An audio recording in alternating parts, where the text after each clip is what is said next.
Very well. Thank you very much for joining us today.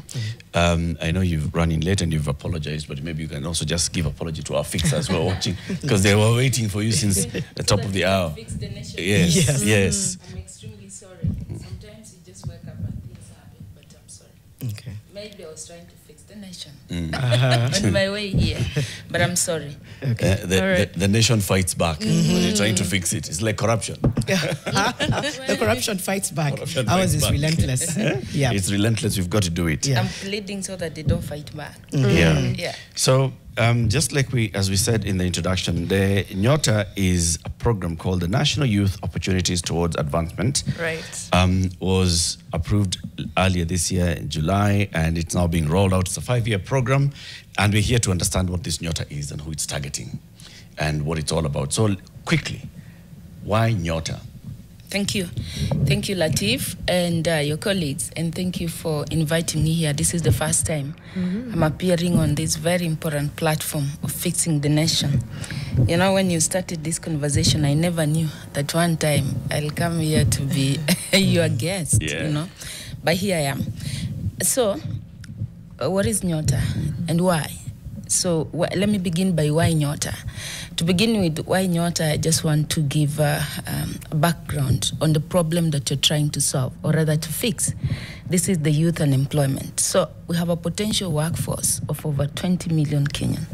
Only 3.5 million Kenyans are formally employed.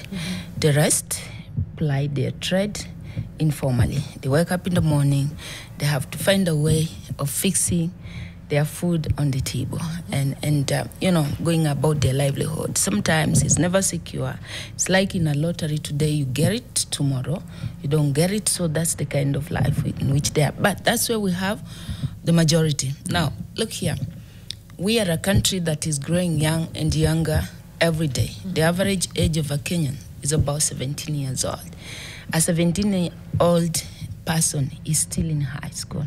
So growing young and young every day, and every year our job market is welcoming more than 1 million people, and we can only take probably up to 200,000. So we have a hoping deficit of 800,000. So the major problem facing this country is youth unemployment. So NYOTA initiative is one of those projects that are trying to look at how do we fix the youth unemployment. So through 3 pathways. The first pathway, and before that, NYOTA is not a new venture. It's not a new initiative. It's been there. It was what used to be known Kenya Youth Employment Opportunities. Still a World Bank funded program. And whenever we say a World Bank funded program, this is usually a concessional loan. Okay, the way NYOTA is 50% is grant, especially these which we are advancing to the young people is grant, and the various stipends like I'll be talking about and incentive is grant, but then the rest is concessional loan that Kenyan people have to invest properly so that in future then it can generate the public good. Now, so NYOTA looks at employment or aims to fix employment in 4 ways. One is how trying to enhance the employability of our young people, enhancing employability. And then the other way is trying to expand the employment opportunity for the young people. So, and enhancing the employability of young people, we have 2 tracks or 2 pathways. The first pathway is certifying the existing skills. We have our young people, they were born probably in an environment where they saw people there doing certain things. For example, your mom was owning a hotel or your dad is a mechanic. And so by just growing up and helping him to do one thing or another, you became like a mechanic. You know how to fix a vehicle.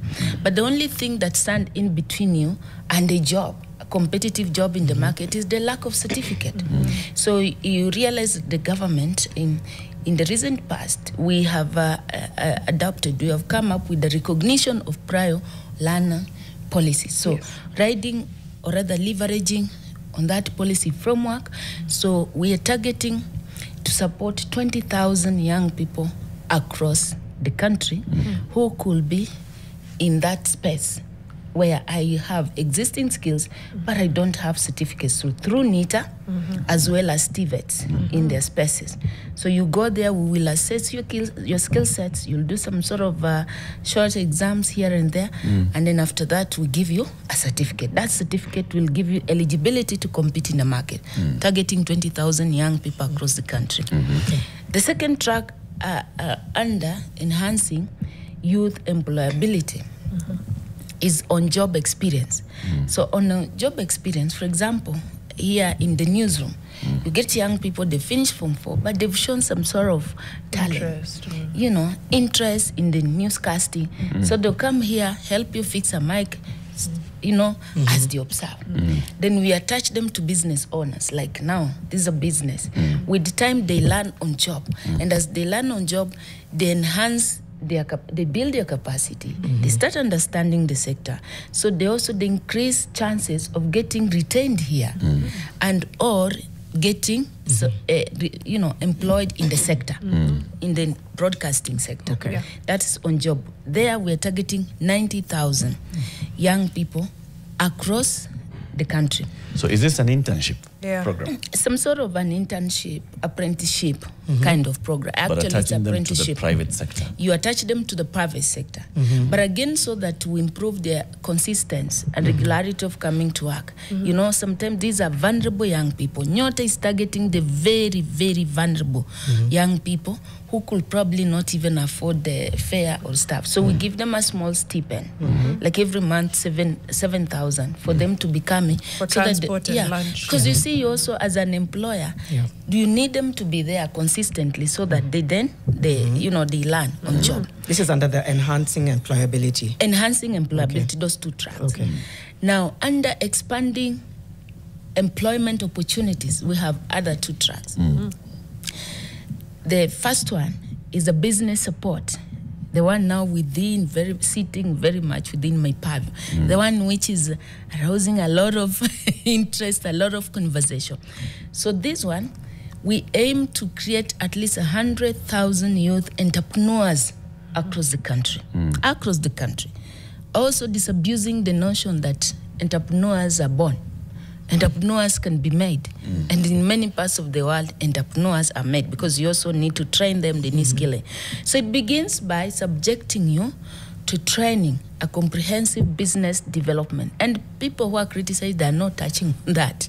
So like you undergo classroom training as well as a mentorship for a period of time, almost 4 months.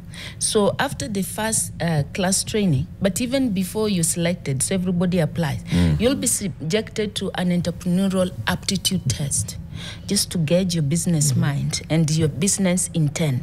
So then that will also help us to understand the level of support that you need, be it training, be it, the kind of exposure, as to even, unbundle for you the kind of sector that you are venturing in, be it agricultural, building and construction, and see how well do we support you. So after the classroom training of about, a week, because it's in between a week, then we give you the first grant, the first part of the grant. This is where we are granting 50,000 for them. After 1 week? So after 1 week, you're given 50% of that. And we have introduced a mandatory saving of 12% because here we are forming a business person. And saving is part of attribute of a good business person because it will de-risk, it's part of the risking mechanism for your business in case of any shocks in future. So they have already a business idea. All you're doing is... So these are people, because when you're applying, for example, I'll be talking about where we on application. You are given, you are exposed to those tracks that I've talked about. So you select which you want. So you have a business idea, business intent. And by the way, most young people today, by the virtue that they've gone to school well, they've been exposed, they are global citizens. If you were to measure them against the other generation, the older generation, their propensity of getting into business is very high. By the way, they return very high intentions compared to, they rate highly in terms of business intention compared to the older generation. These are studies everywhere. So once we take you through that, we give you a seed capital to enable you launch your business idea. So this is what happens. So after the classroom training, you go outside there, you start now putting your ideas together. We give you 50%. So you'll get 25 shillings minus this 12%, which is saving, you know, which is about 3,000. So you get 22,000. Then after that, you will go like you're going to for practicals. You see the way you train and then you go for practicals. So you are going to go for a period of 2 months, guided closely by business development experts. So we have recruited BDS firms across the country, very certified BDS firms. So they will handhold you for a period of 2 months, looking at how your business is coming up. Because when you're starting business, they're very shocked. So to guide you throughout, to counsel you. So after 2 months, they assess you.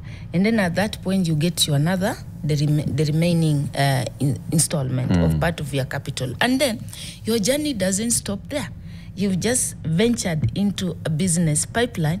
Now we get you into an MSME ecosystem where now we enhance your skills again through training. We link you to the markets.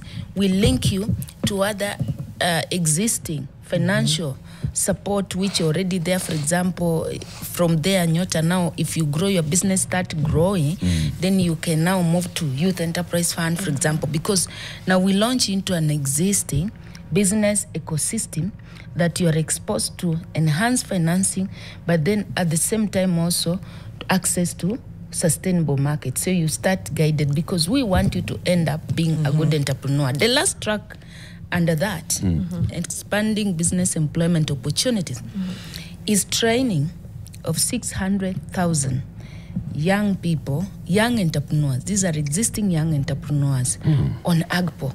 Remember, we enacted the AGPO policy preferential procurement, government preferential procurement to us young people, women and persons with disability, but uptake has been a little bit low. And if you try to find out why, you find lack of capacity also has been a challenge to that. So this program has provided for training of 600,000, and this is not just training, sensitization, proper training so that they get to understand how do you unlock those tenders in different sectors, be it in agriculture, be it in building and construction. You see, for example, roads tenders. We always have those reserve tenders, but sometimes it becomes so difficult. So then lastly, through this program, again, as a ministry, we are going, and now government, we are going to achieve a marketplace. Because most of our young people also, they are in technology, they are technology savvy. And today it's very easy to even trade online. So we want also to present a marketplace where as they can now enhance the access, not just to the local market, but to the global market. Because look, most of us are in WhatsApp groups where people are gathered, where 2 or 3 people are gathered. That's a market. There's a trade. Find yourself, you are in more than 20 groups, potential of 1,000 people, meaning this is a huge market. So we want to train them. How do you brand your products? How do you take them to the market? How do you connect to the market? And then also, how do you manage risk? So this is a very comprehensive program targeting marginalized youth between the ages of 18 to 29 years. And up to 35 for persons with disability. And again, we are targeting that cohort that did not progress beyond Form 4 for so many reasons. Could be because they lacked fees to go to college or to university. Could be because for some reason here and they are there. Maybe they dropped out or never went to school at all.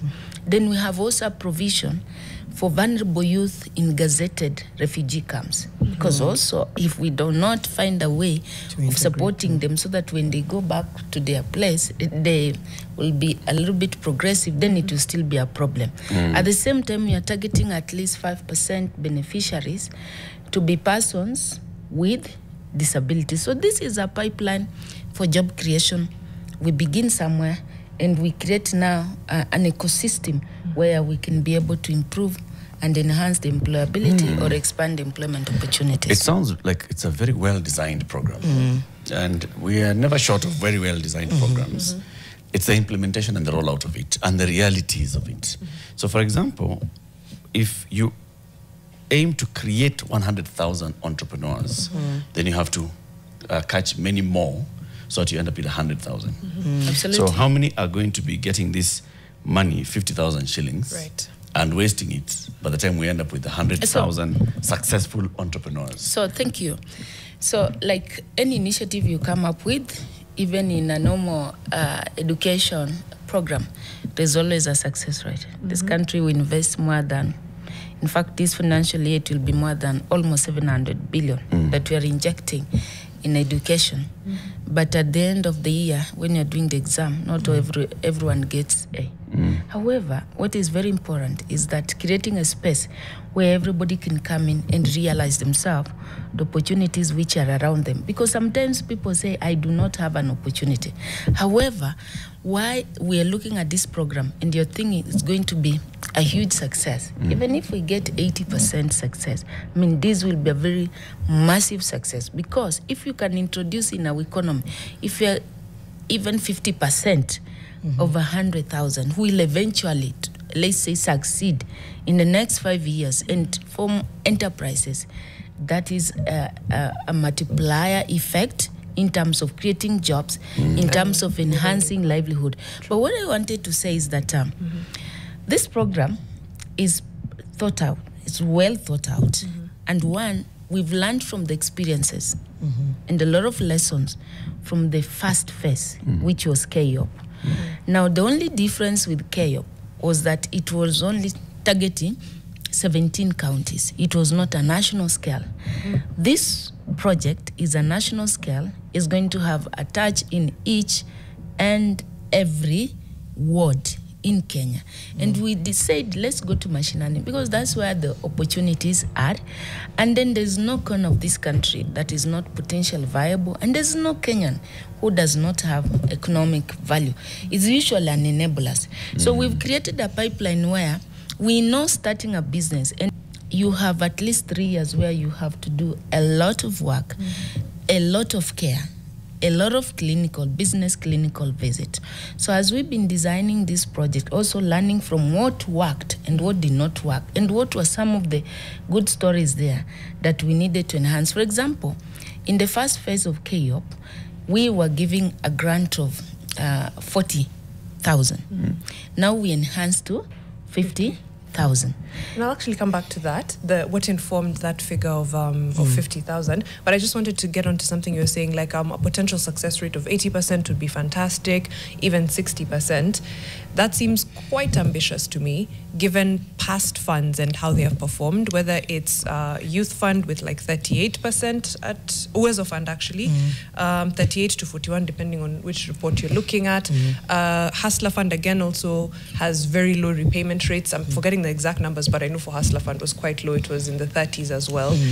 So to aim for an 80% or a 60% seems incredibly ambitious given the track record of other funds similar to NYOTA. So what I don't know is what we're measuring against. This is a totally different program. You're looking at, you're assessing those other funds which are more like microfinancing for businesses.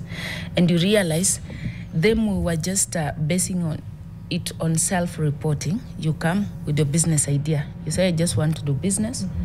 And we give you resources. You go sit there. You do your business. You know you're already existing entrepreneur.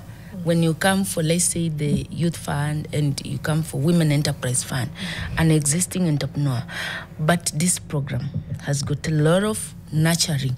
We are nurturing you properly, and that's why we even beginning by training. We begin by assessing your entrepreneurial intent. So we've learned from the experiences, and not to say that those other initiatives have failed. What was the success rate of KYUP?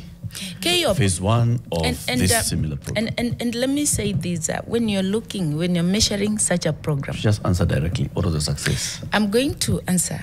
I've met young business people, and most of them, their testimony they got the KYOP. Okay. I've met people who are now doing value add, and some of them recently, I just met them during the agricultural showground. And they're saying, you know what, look at where my business is. Nowadays, I'm supplying this product to the supermarket. I'm selling it online because of that training. So is that 2% which I went success, through? Well, I will not, by the way. Because there are 17 counties, it had a target. Let me tell you, because there are What also was the different success? tracks. Because there are also different tracks. The success rate of KYOP was about 70%. And because if it had failed, then we will not even have scaled up to the whole of the country. We would have maybe changed the design, we would have turned it into something else.